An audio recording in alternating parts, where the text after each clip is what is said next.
Ainda na fase de agradecimento, aproveitando que o evento está sendo transmitido para o mundo inteiro via YouTube, eu quero mandar um tchauzinho para o Arthur, Miguel e Otávio, meus trigêmeos. Esse que vos fala é papai de trigêmeos.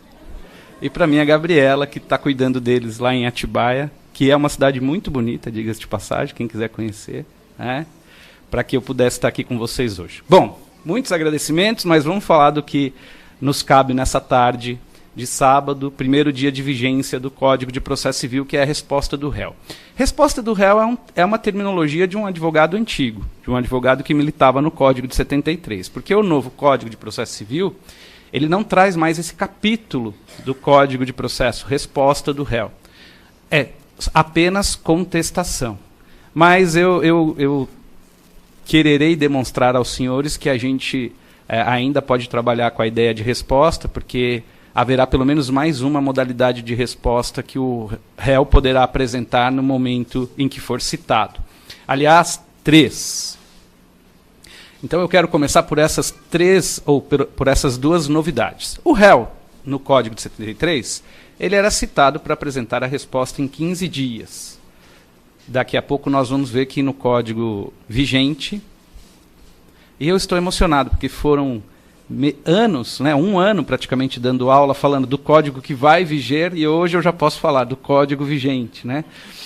Então, no código vigente, o réu vai ser citado para outras coisas que não contestar em 15 dias, embora também possa ser contestar em 15 dias. Nós vamos ver isso daqui a pouquinho. Como diria Ana Maria Braga, reserve, né? Porque o prazo para contestação já é um tema polêmico. Mas o réu, em 73, ele era citado para apresentar resposta em 15 dias, e se houvesse um litisconsórcio com advogados distintos no polo passivo, ele era citado para apresentar resposta em 30 dias, e se o réu fosse um órgão público, ele era citado para apresentar resposta em 60 dias, era o quádruplo do tempo, né? Mas apresentar resposta por escrito. E eram várias as respostas que o réu podia apresentar no Código de 73. Já lhes adianto, todas as respostas que podiam ser apresentadas no Código de 73 continuarão podendo ser apresentadas no Código de 2015.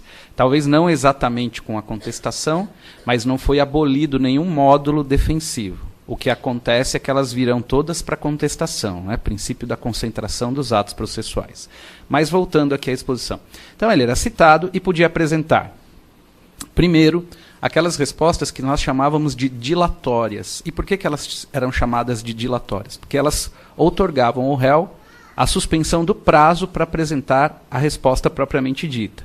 As exceções, exceção de impedimento e suspeição, e algumas modalidades de intervenção de terceiro, notadamente a nomeação à autoria. Então, quando o réu dizia, olha, você propôs a ação contra a pessoa errada, não sou eu, é o meu patrão, é o meu chefe, ou é o proprietário da coisa, eu sou só um detentor.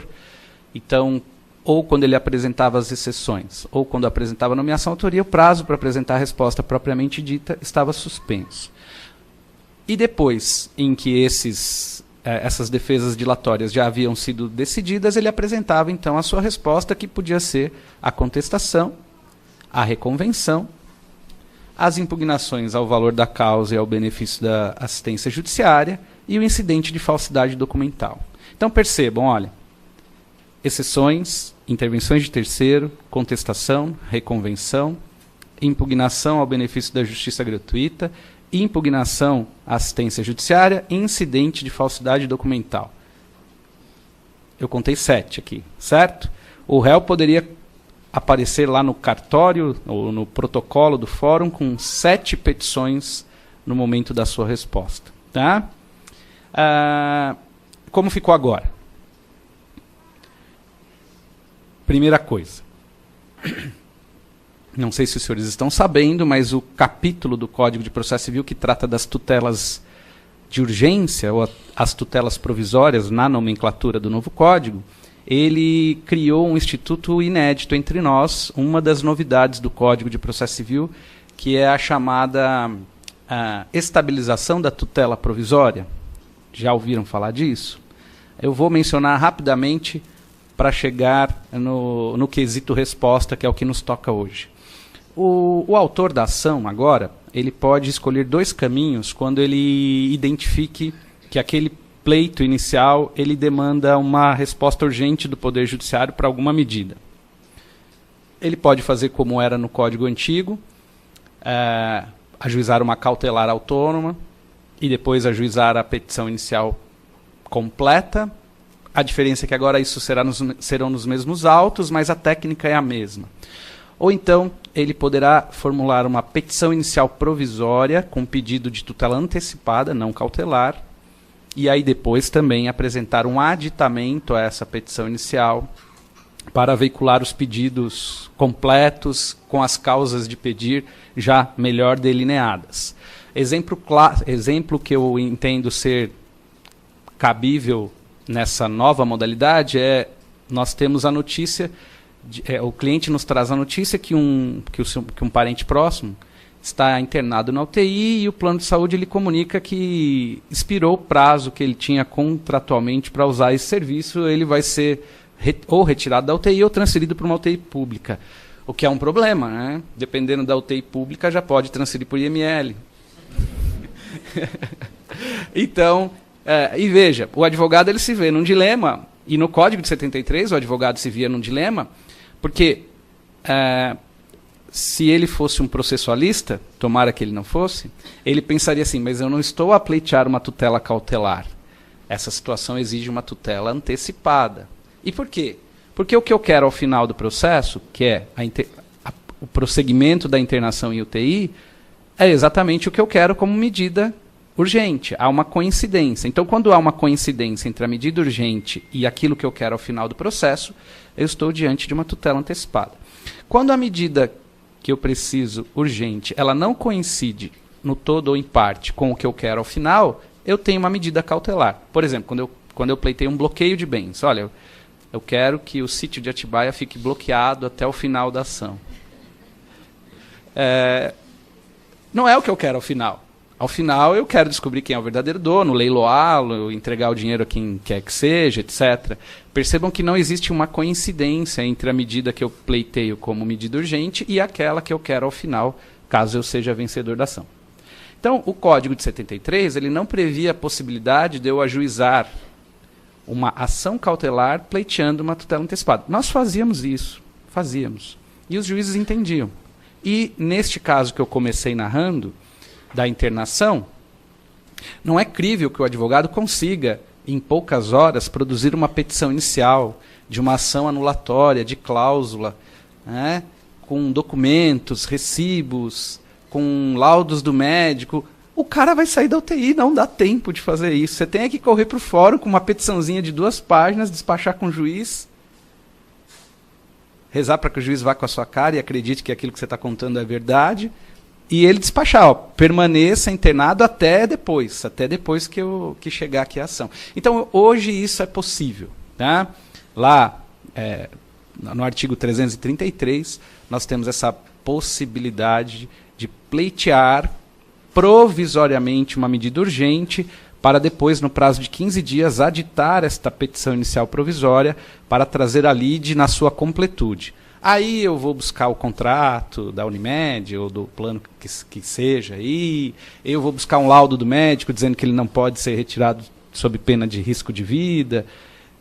Eu vou trazer todos os elementos de fato e de direito para que a controvérsia flua da maneira adequada, como uma petição inicial merece. Mas naquela situação urgente, eu não tenho condições de erigir todos esses documentos para produzir a minha petição inicial.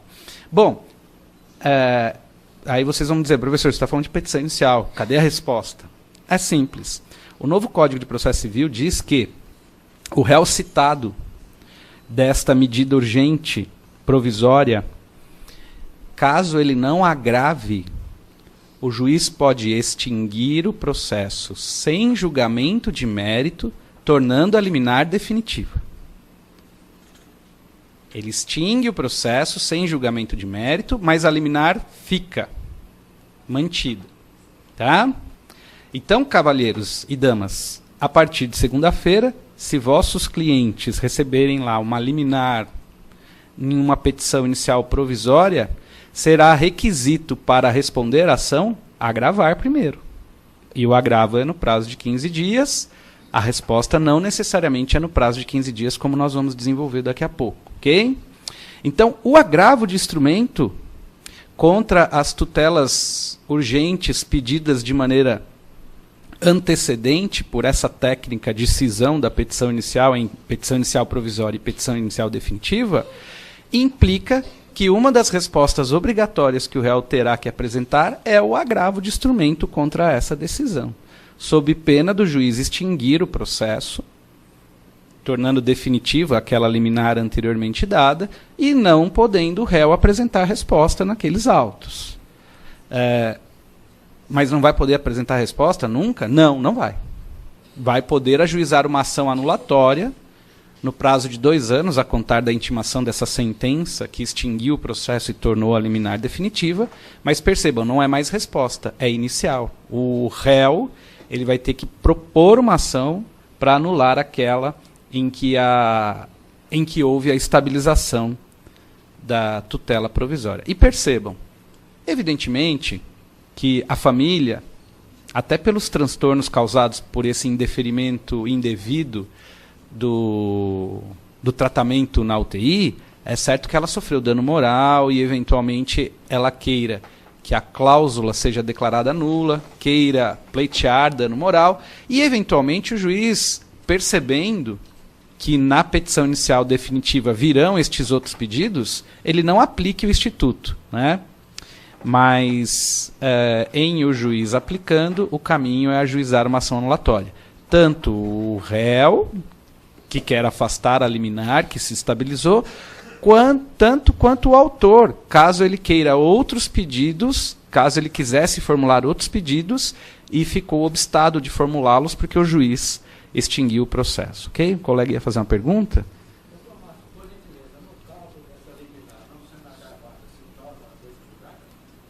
Não.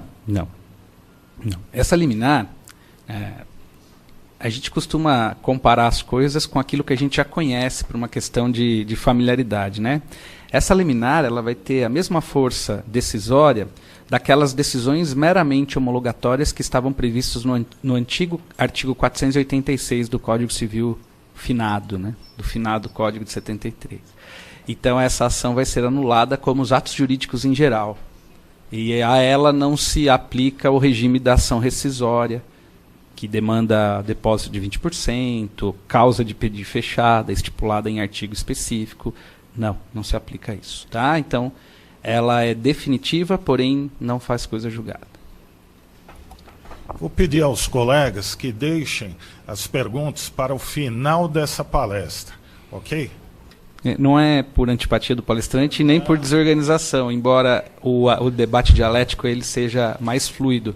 É porque a gente tem os compromissos lá com o pessoal da internet, então isso, aí a gente vai fazer as perguntas ao final. Okay? Me desculpem de não ter avisado isso, o doutor Humberto tinha pedido. Podem anotar a pergunta e ao final podem fazer.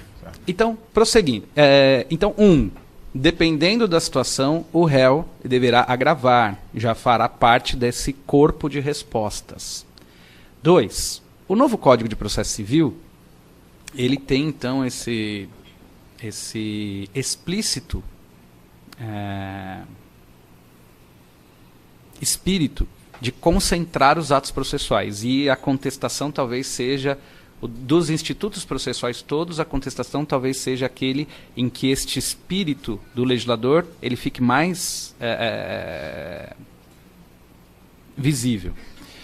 A contestação, então, como eu lhes demonstrei no comecinho da exposição, ela vai concentrar 7 atos processuais que antigamente eram feitos separadamente. Vão ser todos na contestação. Mas só 6. Teve um que o legislador, eu não sei se ele esqueceu, se é de propósito, eu não consigo entender o motivo, mas o fato é o seguinte. Quando eu era citado no Código de 73, e eu percebia que o magistrado que assinou o mandado de citação, ou nas comarcas do interior, aqui em São Paulo talvez... Bom, se o advogado é aquele advogado que atua num dos bairros aqui, nas regionais, acaba que nós conhecemos os magistrados, os servidores. Quando a gente vai para outras regionais ou vem aqui para o João Mendes, a coisa é um pouco mais complicada, porque são muitos juízes. Nós que viemos do interior para cá, a gente não conhece ninguém. Mas posso dizer que a experiência dos advogados de interior é que cria-se uma espécie de família forense, né? Os funcionários e os juízes, especialmente numa cidade aprazível, agradável como Atibaia, eles vêm para ficar. Eles não ficam pululando. Então, nós temos lá na nossa comarca magistrados que estão há mais de 10 anos à frente das suas varas, né? Então, quando eu recebo no meu escritório uma carta, um mandado de citação para contestar, eu já sei, processo tal, magistrado fulano de tal. Então, eu já tenho como identificar eventuais causas de impedimento ou suspeição. No Código de 73, havia um regramento que me parecia ser um pouco mais arguto, mais inteligente, né? Ele dizia o seguinte: se é o réu que vai formular a exceção de impedimento e suspeição, o réu o fará no prazo da defesa. Por quê? Por aqueles motivos que eu já narrei aos senhores. Se for litisconsórcio, era 30 dias, não 15. Se fosse órgão da Fazenda Pública, era 60 dias, não 15. Se fosse procedimento sumário, a defesa era apresentada em audiência. Se fosse alimentos, é justificativo em 3 dias se for execução. Enfim, o prazo da defesa. O cautelar era 5 dias. E a gente podia passar a tarde inteira aqui lembrando dos prazos, né? O saudoso Código de 73. Morre, desgraça, né? Vamos falar do novo. O novo Código de Processo Civil, no artigo 146, ele diz o seguinte: no prazo de 15 dias, a contar do conhecimento, a parte alegará impedimento ou suspeição. Ponto final. Não há mais aquela distinção de réu o fará no prazo da resposta, e quando o impedimento ou a suspeição for interveniente no meio do processo, aí as partes alegam em 15 dias. Não há mais essa arguta observação que o professor Buzaide fez lá em 73. Então é 15 dias. E nós já sabemos, né, que o réu ele não vai apresentar resposta em 15 dias em regra no novo Código de Processo Civil. Na verdade, vai ser exceção. Então, cavalheiros e damas, agravo de instrumento naqueles casos de tutela provisória em que pode haver a estabilização, ou seja, aquela técnica de cindir a petição em petição inicial provisória e petição inicial definitiva, e impedimento e suspeição por meio de exceção autônoma em 15 dias posteriores à citação, caso você já entenda que o magistrado que preside o feito, ele não pode prosseguir na sua presidência por aqueles motivos que estão elencados no artigo 144 e 145, que são basicamente os mesmos motivos que nós tínhamos no novo Código de Processo Civil. Temos lá algumas novidades, mas a aula não é sobre impedimento e suspeição, eu vou me reservar o direito de não falar disso. E aí, sim, a contestação. Percebam, então? Ainda que o novo Código de Processo Civil não tenha um capítulo de respostas do réu, como tinha o Código de 73, estou tentando demonstrar aos senhores que ainda temos a possibilidade de apresentar respostas apartadas, porque os prazos não batem, né? O Código de 73 ele era um pouco mais organizado nessa questão dos prazos para apresentar as defesas. Bom, dito isso, agora vamos ao tema do nosso encontro de hoje, que é a contestação. E seria legal que nós começássemos pelo princípio, certo? Então vamos falar dos princípios que regem este ato de contestar, o ato de trazer a resposta à defesa do réu. Bom, o Código de Processo Civil, o novo Código de Processo Civil, ele tem um capítulo introdutório que fala só de princípios. Do artigo 1º ao 15, nós temos lá toda a regulamentação de princípios. O código ele tem muitas qualidades. Eu, sinceramente, gostei de 99%, mas tem aquele 1%, né? Gostei do código em geral. Ele ficou mais prático, ele ficou menos burocrático, mas ele é redundante. A qualidade de uma redação elegante ele não tem. É fato. E se você pegar os 15 primeiros artigos que falam dos princípios processuais, você verificará que pelo menos 11 deles já são princípios da Constituição Federal. E eu acredito que não é crédito, é descrédito ficar repetindo coisas que já estão na Constituição. Como se o texto da Constituição não fosse o bastante, precisa estar numa lei. Eu acho que isso atua em descrédito à Constituição Federal. Né? Parece que aqueles princípios só se aplicam à legislação processual civil, porque agora está no Código. Contraditório, prazo razoável, me desculpe. Então, uma redação mais enxuta talvez fosse mais adequada. Mas, enfim, destes princípios todos, o artigo 9º e 10º, eles atuam sobre o direito de defesa. Diz lá o artigo 9, que não se pronunciará decisão sem que seja ouvida outra parte. Acho que tem tudo a ver com contestação. É um princípio que vai iluminar aí a interpretação dos magistrados e a operação que os advogados, procuradores, membros do Ministério Público farão do Código para dar uma nova dimensão a essa peça da contestação. A necessidade de observação do contraditório para decidir até as matérias de ordem pública, salvo lá as questões de tutela de urgência, as tutelas de evidência e as hipóteses previstas no artigo 701, que agora eu vou precisar olhar, porque eu já não lembro mais de cabeça. Nem, os artigos eu não lembro ainda todos de cabeça.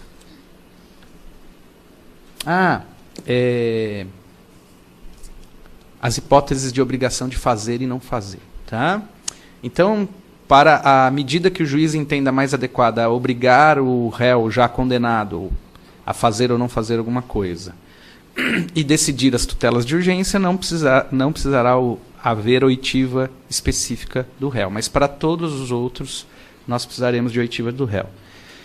E o artigo 10 vai falar lá da bastante propalada ideia da vedação de surpresa processual, vedação de decisão surpresa. O artigo 10 vai falar que o juiz não pode decidir em grau algum de jurisdição com base em fundamento a respeito do qual não se tenha dado às partes oportunidade de se manifestar. Então, é a vedação da decisão surpresa. O autor fala A na sua petição, o réu coloca o contraponto A', e vem o juiz e decide dado. Quer dizer, nem A nem A', dado. Quer dizer, as partes são pegas de surpresa, tanto o autor quanto o réu. Então, e isso também implica num novo desenho do perfil da contestação e do direito de resposta do réu. E aí nós chegamos aos 3 princípios tradicionais que o novo Código de Processo Civil não alterou. Os 3 princípios tradicionais do direito de contestar ou de produzir essa peça de contestação são, primeiro, princípio da unicidade da defesa. Existem procedimentos na legislação brasileira em que é dada a oportunidade ao averiguado, o investigado, o réu, que apresente mais de um módulo defensivo no decorrer da lide.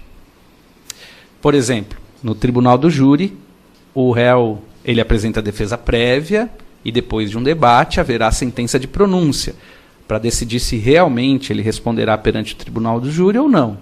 E, sendo positiva essa sentença de pronúncia, um outro módulo defensivo se abre. E aí com nova defesa, prévia, etc., etc. Aqueles aqui que possuem carteira de motorista, acredito que até os que não dirigem já devem ter recebido uma multa de trânsito, né?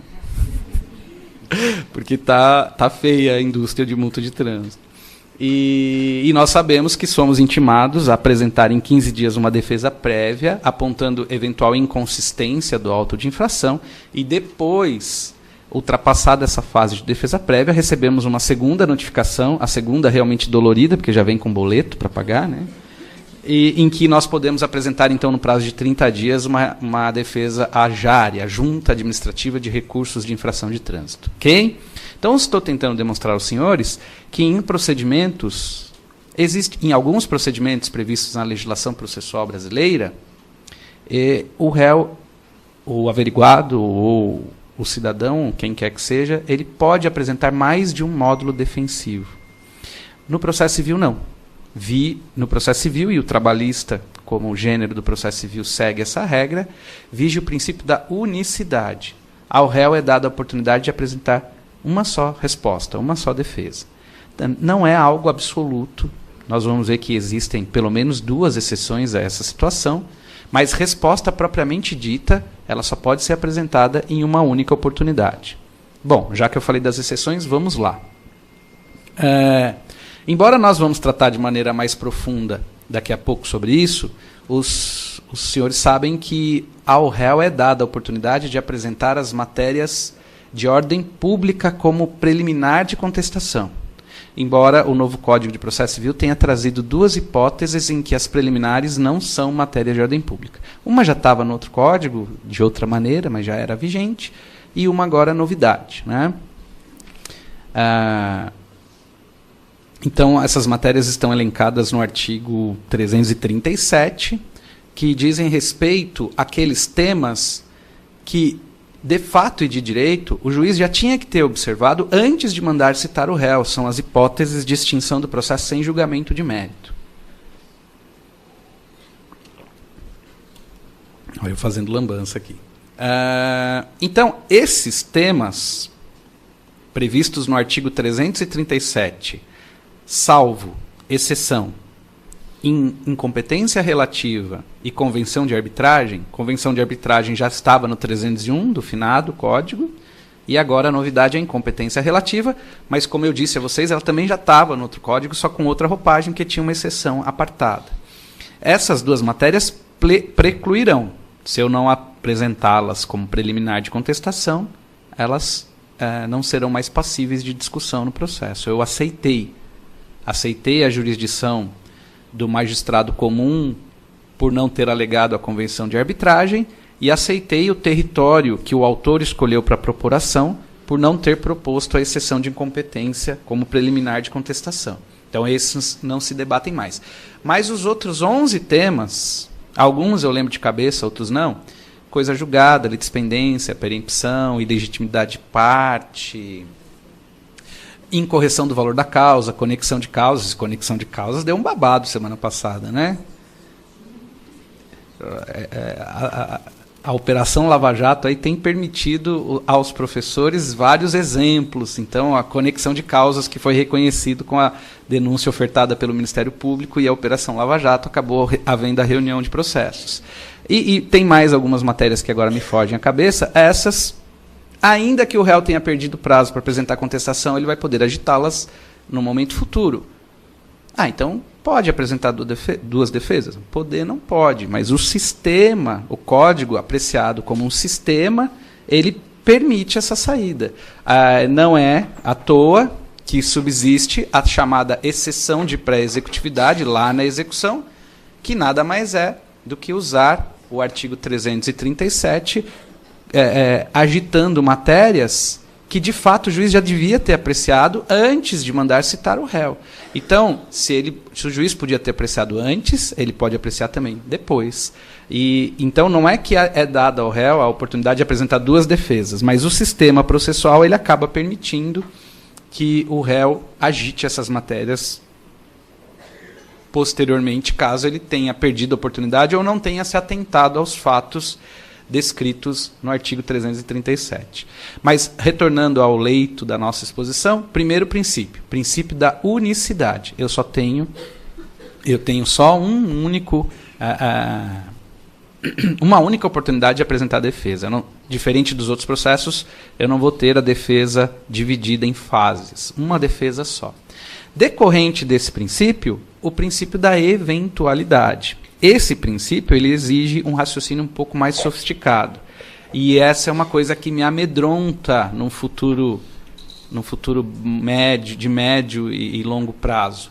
O direito está perdendo suas sutilezas. O direito está perdendo operadores capazes de entender essas sutilezas, delicadezas, né, que exigem uma operação mental um pouco mais sofisticada. O que quer dizer princípio da eventualidade? Exatamente porque o réu só tem uma oportunidade de se defender, ele tem que apresentar todas as respostas possíveis e imagináveis. Por quê? Porque não vai ter outro momento. É agora. Mas, professor, apresentar todas as respostas possíveis e imagináveis, se elas forem contraditórias, vai acabar importando em confissão. Não poderia, ou não pode. Tá? E por quê? Porque isso é uma técnica processual. Por isso que eu digo, exige uma sutileza de raciocínio. Imaginemos o seguinte, eu sou citado para responder uma ação de cobrança, e eu entendo que meu cliente não deve. Então eu vou formular lá a primeira resposta, inexistência da dívida. Mas eu sou um técnico do direito.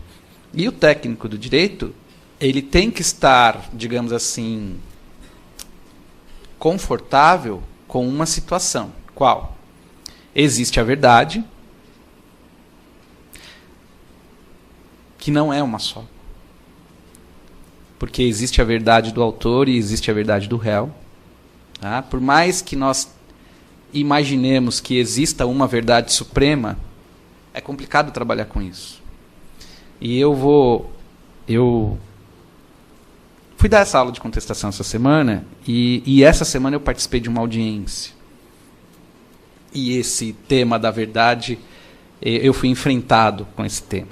A situação era a seguinte: uma senhora dos seus 46 anos, mãe de família exemplar, nunca havia se envolvido em nenhum acidente, não tinha uma multa sequer no seu prontuário, dirigia. Ela fez uma conversão proibida numa via, com seu veículo. Era uma via dividida com faixa dupla, e nós sabemos que via dividida com faixa dupla, o cidadão não pode fazer o retorno. Ele tem que ir até o término da faixa dupla, fazer o balão e voltar. E quando ela fez isso, ela colheu uma motocicleta, e o rapaz de 16 anos veio a falecer, que estava pilotando a motocicleta. Por outro lado, a perícia demonstrou que a motocicleta estava trafegando a 77 km por hora, numa via em que a velocidade máxima era 60, e por 16 anos ele não tinha habilitação. Então, e qual foi a minha situação? Eu estava patrocinando uma das partes, não interessa aqui qual delas, e num determinado momento, eu baixei a cabeça, pus a mão assim, e me veio essa ideia.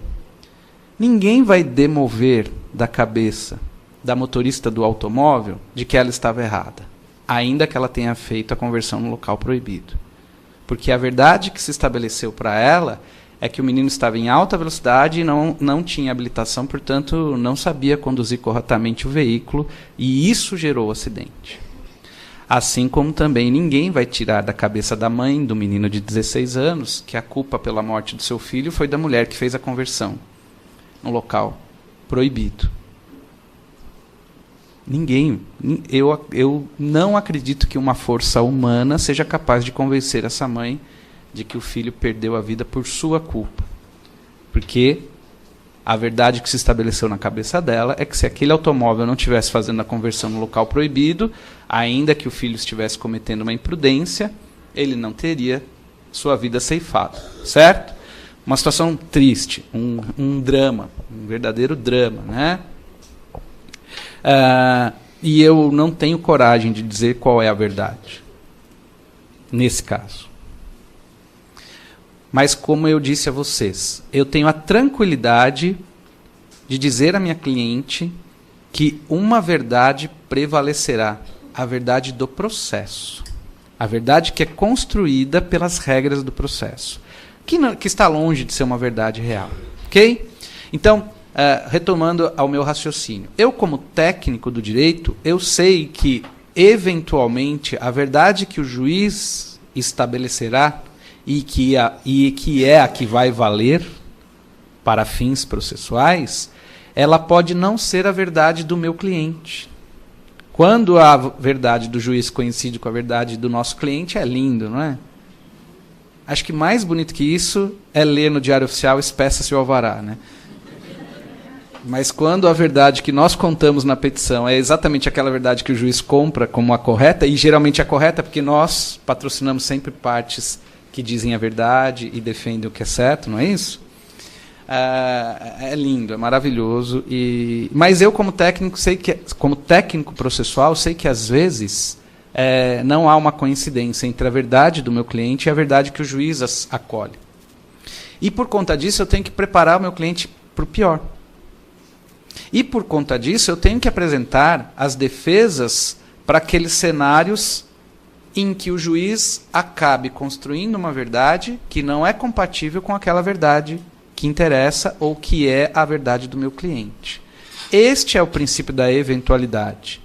Eu tenho que apresentar as teses mais favoráveis ao meu cliente, mas em ordem sucessiva, em ordem decrescente, em ordem lógica decrescente, utilizando as expressões sucessivamente ou eventualmente, eu vou colocando na minha petição teses menos interessantes, mas que podem acabar se enquadrando na verdade que o juiz constrói para aquele caso. E qual é a técnica processual que me permite utilizar essa eventualidade? É uma técnica que geralmente nós identificamos como técnica de petição inicial, mas não é. É uma técnica de pedido. Pedido que pode ser formulado em petição inicial, pedido que pode ser formulado em contestação, que é a técnica dos pedidos sucessivos, tá? Prevista expressamente no Código de Processo Civil. Professor, relembra para a gente o que é pedido sucessivo? Claro. Pedido sucessivo, eu costumo dizer em aulas de graduação que eles podem ser comparados com um prêmio de consolação. Né? Eu vou lá... Quer ver um exemplo clássico? É o seguinte... O pai me procura, dizendo que tem um filho de 23 anos, que não faz nada o dia inteiro, mas que, por conta de um acordo judicial, ele está obrigado a pagar pensão até 25 anos ou até ele se formar na faculdade.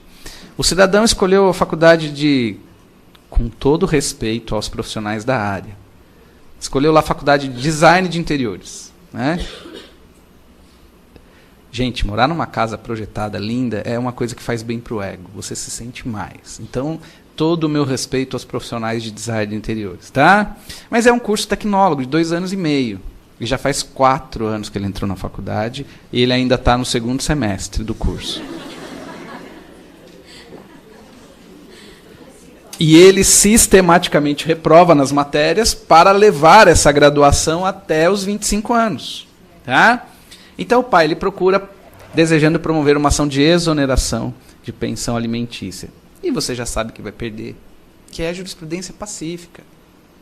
O fato do filho não se aplicar nos estudos não significa que ele perderá o direito de pensão antes dos... Mas você pode entender que eventualmente pedir para baixar o valor pode ser que colhe. Né? Então o que você faz? Técnica do pedido sucessivo. Agrada o teu cliente, porque um cliente... bem atendido é aquele que vai deixar os cheques para a gente, né? Agrada o teu cliente formulando aquele pedido que ele quer e que você sabe que não vai colar como primeiro. E aí você faz o pedido realista como segundo, que na verdade vai ser um prêmio de consolação, porque não é o que você quer. E o Código de Processo Civil estabelece o seguinte: quando o advogado usa a técnica dos pedidos sucessivos na petição inicial, o juiz só pode partir para o segundo pedido depois que ele julgar improcedente o primeiro. Tá? Então o juiz não pode pegar também a sua petição inicial e dizer assim, vamos já direto para o segundo, que esse primeiro aqui é bobagem. Não. Então, Sua Excelência escreve que é bobagem, escreve que vai julgar improcedente, aí nós vamos para o segundo. Ok? Então você formula os pedidos numa ordem lógica decrescente de interesse para o seu cliente e o juiz ele fica obrigado, para apreciar o segundo pedido, primeiro, julgar improcedente, para apreciar o terceiro pedido, julgar o primeiro e o segundo improcedente, e assim sucessivamente. Essa é a técnica de pedidos sucessivos. Ora, o que impede de o réu fazer isso na contestação? Nada. Aliás, esse é o instrumento técnico para você fazer, tornar-se realidade na sua petição de contestação, o princípio da eventualidade. Então, voltemos para o exemplo que estávamos dando, lá na nossa defesa na ação de cobrança. Primeira resposta. O réu não deve nada. Mas, por amor à argumentação, não implicando em reconhecimento, apenas para argumentar, né? A gente usa essas expressões. Caso Sua Excelência entenda que deva, o que se admite apenas por amor ao debate, a taxa de juros praticada não pode ser essa, por causa disso. Né? Essa é a técnica dos pedidos sucessivos. Então, veja. Não é contraditório eu impugnar os juros se eu estou dizendo que o meu cliente não deve nada? Claro que é contraditório. Então eu não posso fazer porque isso vai implicar em confissão? Não, você deve fazer e isso não poderá ser levado como confissão, a não ser que o doutor não tenha habilidade para utilizar essa técnica. Mas todos aqui que estão buscando aprimoramento, certamente que têm essa habilidade. Ok? E o terceiro princípio de redação de uma contestação é o princípio da impugnação específica, ou o ônus da impugnação específica. se o autor apresenta a petição inicial, o réu regularmente citado, ele não apresenta resposta no prazo. O que acontece com o réu? Ele fica revel, não fica? Não é isso? Agora imagine o seguinte, se o autor apresenta uma petição inicial, imputando ao réu vários fatos, fato A, fato B, fato C, e de cada um desses fatos ele formula um pedido. Imaginemos que o réu apresente resposta no prazo legal, mas ele impugna só o fato A. Ele não impugna o fato B nem o fato C. Também acontece revelia? Também. Em relação aos pontos não impugnados, ocorre. Então, essa é a origem deste princípio da impugnação específica. Aquilo que o réu não controverter da petição inicial vai ser considerado verdadeiro. Então, ao réu incumbe este ônus de impugnar ponto a ponto as alegações da petição inicial, sob pena dessas revelias parciais. Tá? O réu tem que ficar bastante atento ao produzir o documento de contestação. É lógico que esse princípio também não é absoluto. Imaginem assim, ó, o cidadão propõe uma ação contra o Márcio sou eu, tudo bem? Dizendo que sábado, 19 de março, por volta das 15 horas, Márcio abalrou o seu veículo na rodovia Fernão Dias. Meu querido, tenho mais de 100 testemunhas que sábado, por volta das 15 horas, eu estava no Salão Nobre da OAB, na Praça da Sé sem número, proferindo palestra e não podia ser eu. Olha, aí, evidentemente, que essa minha resposta, ela retira dos meus ombros o ônus de impugnar ponto a ponto, porque a resposta lida na sua integralidade acaba por impugnar todos os pontos indiretamente, ok? Mas em outras situações é bom impugnar especificamente. Outra situação em que também não se aplica esta regra da impugnação específica é quando o réu é aquele réu revel citado por edital, quando ele é incapaz, quando ele é ausente, hipótese em que o advogado que formula a contestação ele está autorizado a fazê-la por negativa geral. Gente, o Código de Processo Civil tirou da lista daqueles autorizados a apresentar resposta por negativa geral Ele estava na listinha do Código de 73 e não está mais na lista do Código de 2015 e vou explicar por quê. O Ministério Público. O Ministério Público, quando apresentava a resposta no Código de 73, ele podia fazê-lo por negativa geral. Por que ele não pode mais? Tem um motivo, não é perseguição aos nossos colegas promotores, né? Os nossos irmãos de profissão de operadores do direito. Não é perseguição, não. É porque, na égide do Código de 73, o Ministério Público ele tinha uma série de atribuições que ele não tem hoje. A Constituição de 88 enxugou e tornou mais precisa a atuação do Ministério Público. Por exemplo, o Ministério Público, antes da Constituição de 88, ele atuava como curador de incapazes ou de pessoas portadoras de necessidades especiais. Atribuição que foi passada a nós, advogados, né, por meio do convênio da OAB, ou nas comarcas em que a Defensoria Pública está funcionando, pelos defensores públicos. Então, o Ministério Público agora, quando contesta uma ação, é por outros motivos que não na defesa dos incapazes. Então, a eles não se aplica. Apesar que eu estou pensando cá com os meus botões, quando é que o Ministério Público vai contestar uma ação? Complicado, né? Mas, enfim, não está mais naquela lista. Ok? Bom, dito isso, agora vamos falar do documento contestação, já da sua redação. Como eu disse a vocês, o Código de 2015, então, traz como um último dos princípios o princípio da concentração dos atos processuais. Então, lembram-se no começo da exposição, aqueles 7 módulos defensivos apartados?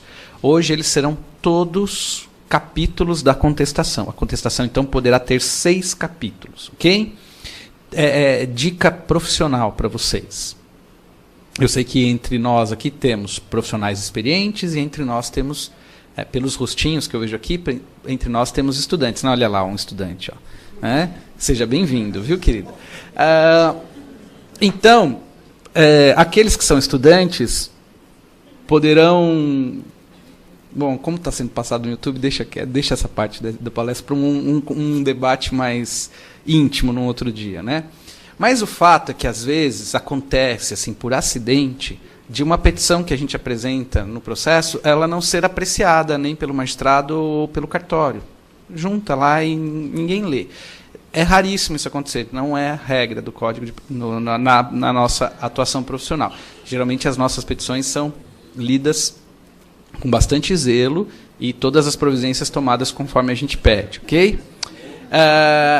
Acontece que agora a contestação ela vai concentrar estes 6 módulos defensivos. Então a minha contestação hoje ela vai poder ter impugnação ao valor da causa, impugnação ao benefício da justiça gratuita, incidente de falsidade documental, exceção de incompetência absoluta, exceção de incompetência relativa, reconvenção e a contestação.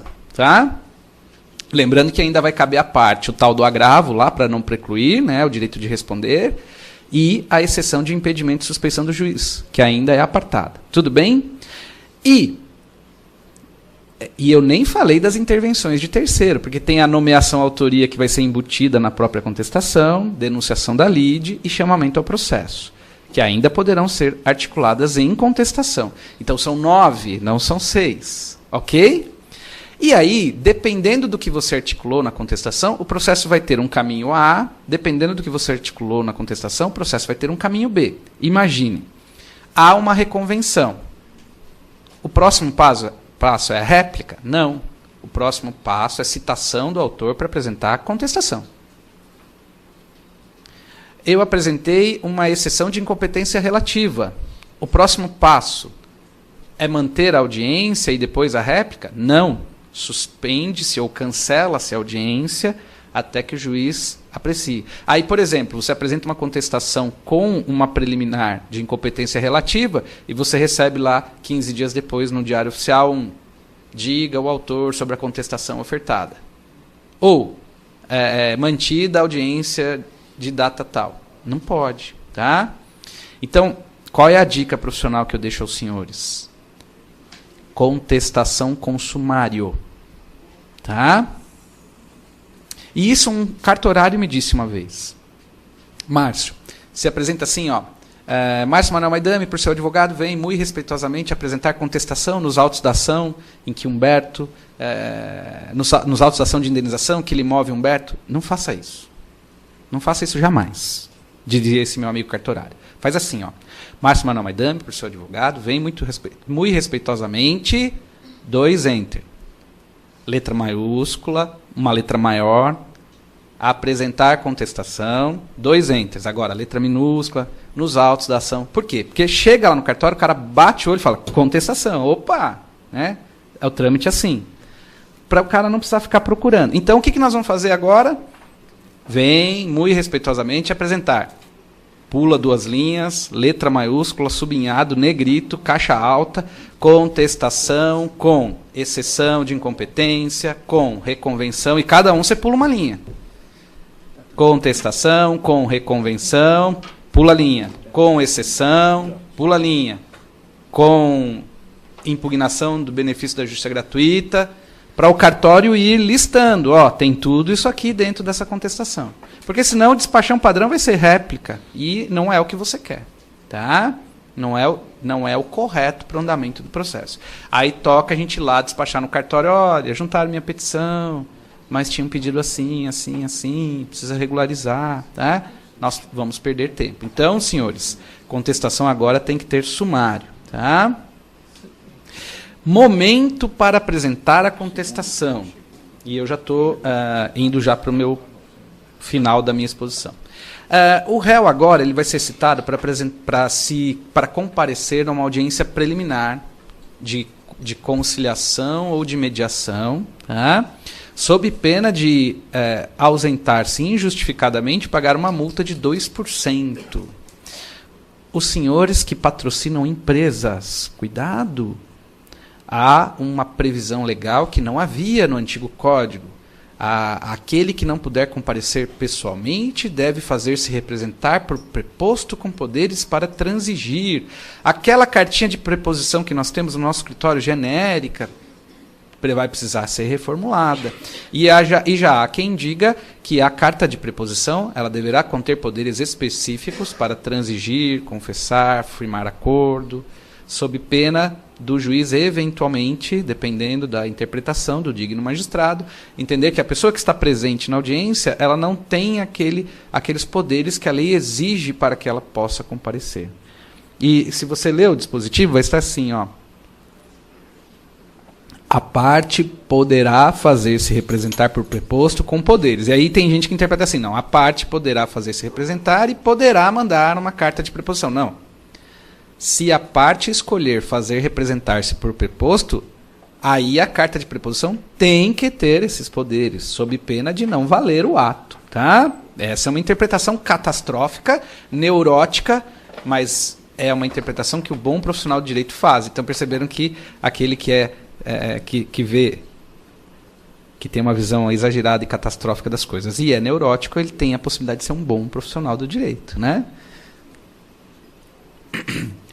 Essa audiência ela será marcada pelo juiz num prazo de até 60 dias após o despacho e o réu deve ser citado com menos de 20 dias.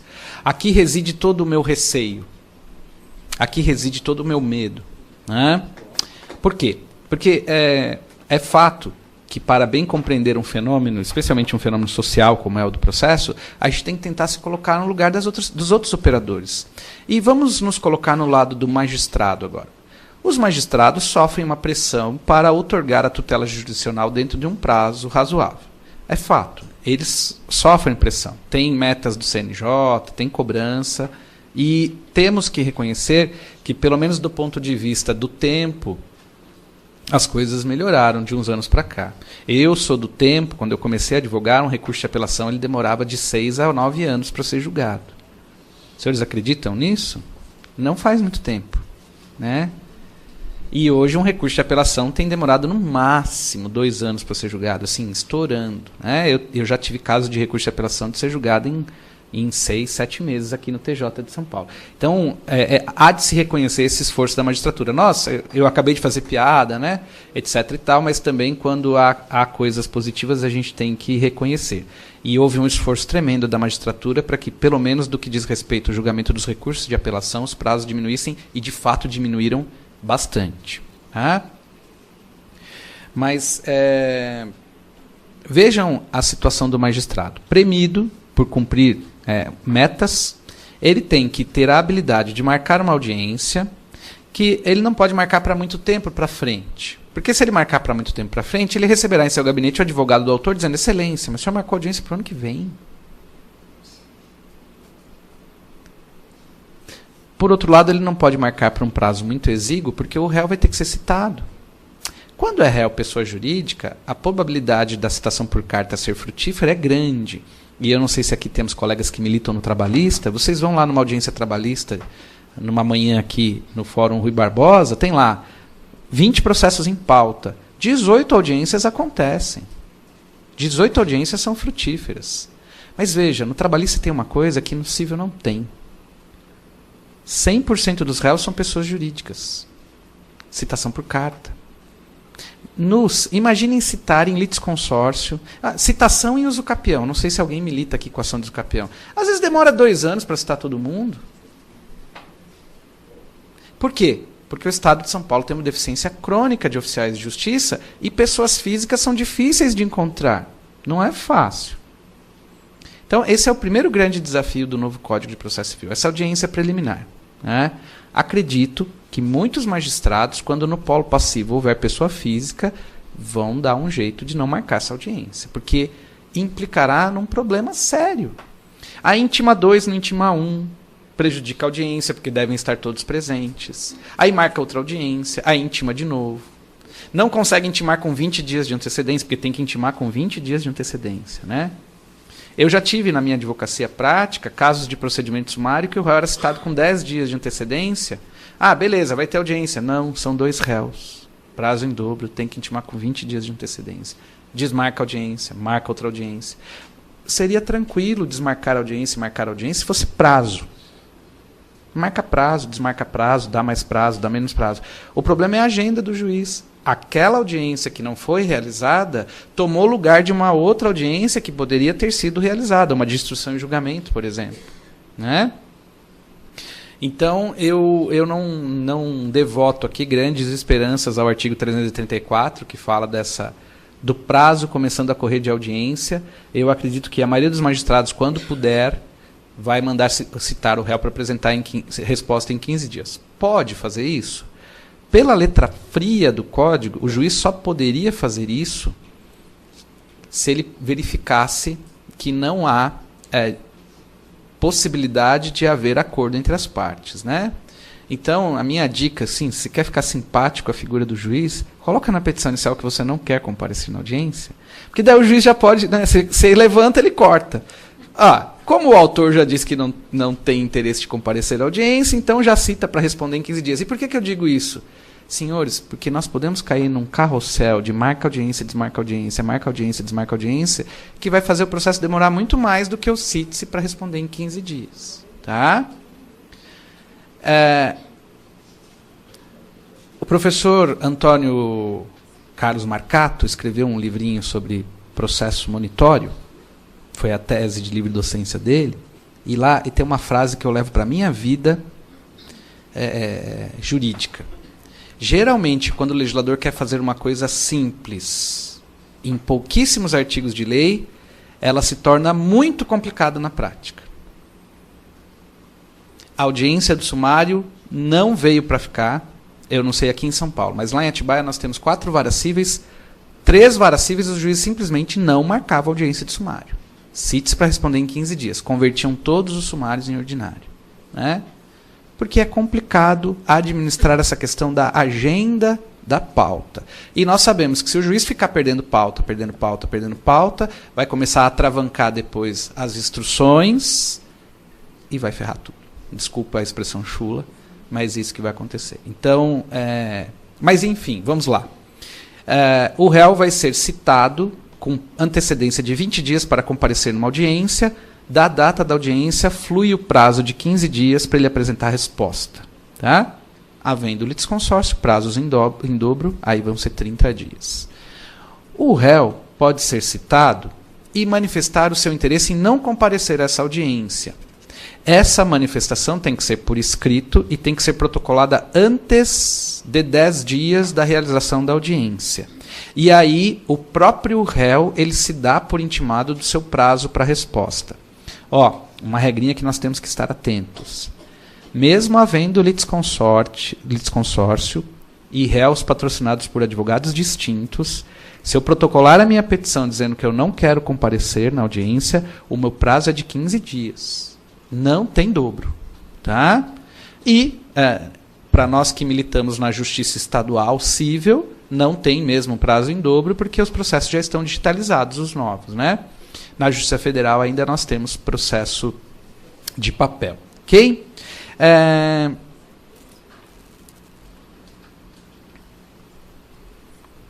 Para eu terminar minha fala, eu quero fazer só uma breve explanação de como ficou a reconvenção.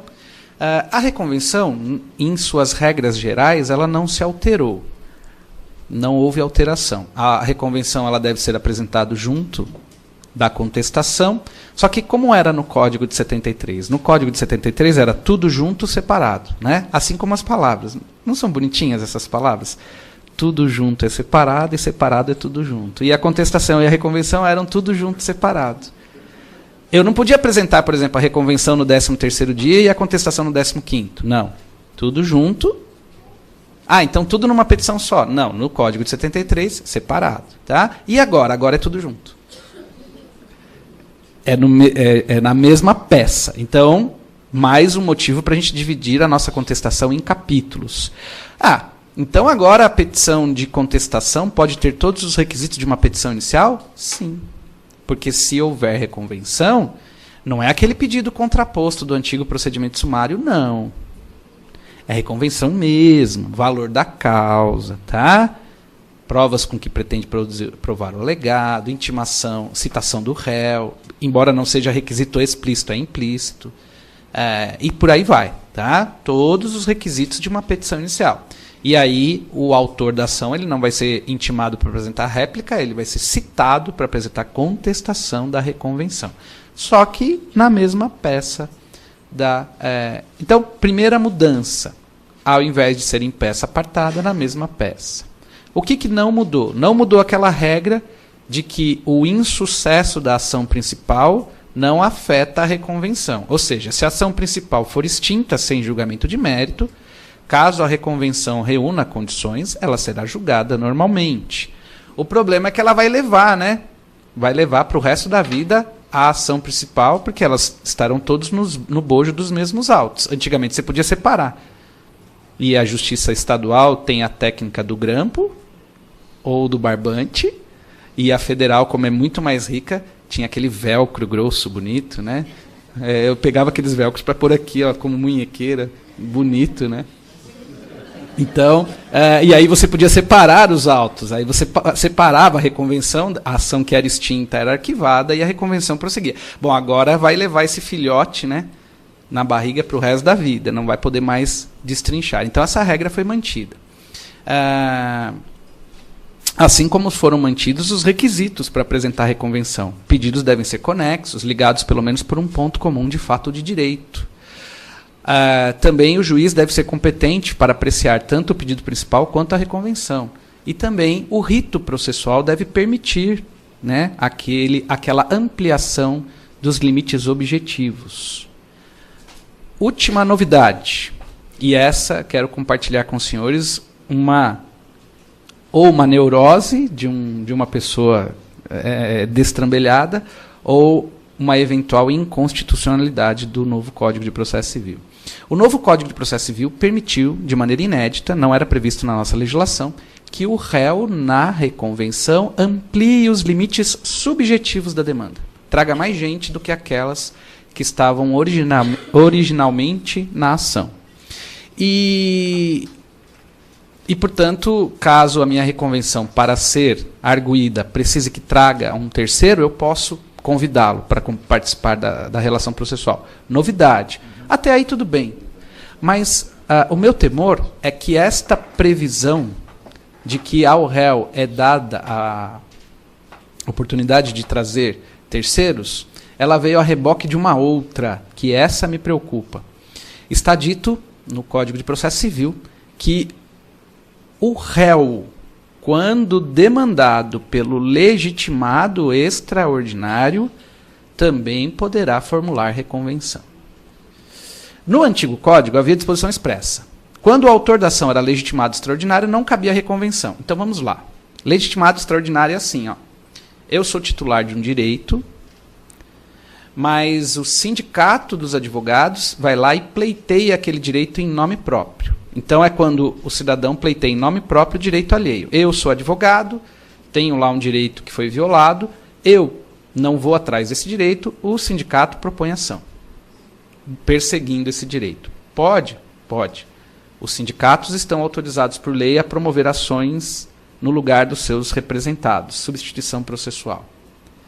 A substituição processual sempre foi entendida como um instituto que só pode ser utilizada pelo autor para formular petição inicial. Por quê? Porque se o sindicato ganhar, para mim vai ser ótimo, eu vou ter um aumento do meu patrimônio. Agora, se o sindicato perder, quem perdeu foi ele. Eu não estava no processo. Eu não me fiz representar pessoalmente. Eu não perdi. Tá? Só que agora, o réu da ação, ele vai poder reconvir contra o sindicato. Aí fica a minha dúvida. Esse dispositivo, ou ele é inconstitucional, ou ele deve sofrer uma interpretação conforme a Constituição. Ou ele é inconstitucional, por quê? Porque daí o sindicato vai ser condenado, reconvenção contra o legitimado extraordinário, e eu vou ter que pagar. Mas o artigo 5º da Constituição diz que, sem contraditório e ampla defesa, ninguém pode ter seu patrimônio ou liberdade violados. Eu não fiz parte do processo? Como é que vão invadir meu patrimônio? Ah, mas ele te representava. Não, para isso não me representa. Tá? E só pode me representar para o meu patrimônio ser ampliado. Não pode me representar para o meu patrimônio ser diminuído. Ou seja, tirando as hipóteses de sindicato patronal e sindicato funcional, é a única hipótese prevista na nossa Constituição de ação coletiva de legitimidade extraordinária no polo passivo, o sindicato dos patrões, quando é condenado lá em dissídio coletivo a dar um aumento maior do que aqueles que eles pretendiam dar, as empresas sindicalizadas são obrigadas a pagar, mas está previsto na Constituição Federal. É a única hipótese de legitimidade extraordinária no polo passivo, permitida pela Constituição. Em nenhuma outra hipótese, o nosso ordenamento jurídico permite que alguém seja condenado no processo e outra pessoa que não teve oportunidade de se manifestar pague em situação de legitimidade extraordinária. Tá? E o novo Código trouxe isso. Mas é possível salvar? É possível salvar. É possível fazer uma interpretação conforme? É possível fazer uma interpretação conforme. Quando o legitimado extraordinário propor uma ação em meu favor, ou representando a classe, é possível que o réu apresente reconvenção, mas essa reconvenção vai surtir efeitos tão só e somente para o sindicato e não para os sindicalizados. Aí você faz uma interpretação conforme. E por que eu tenho que fazer essa interpretação conforme?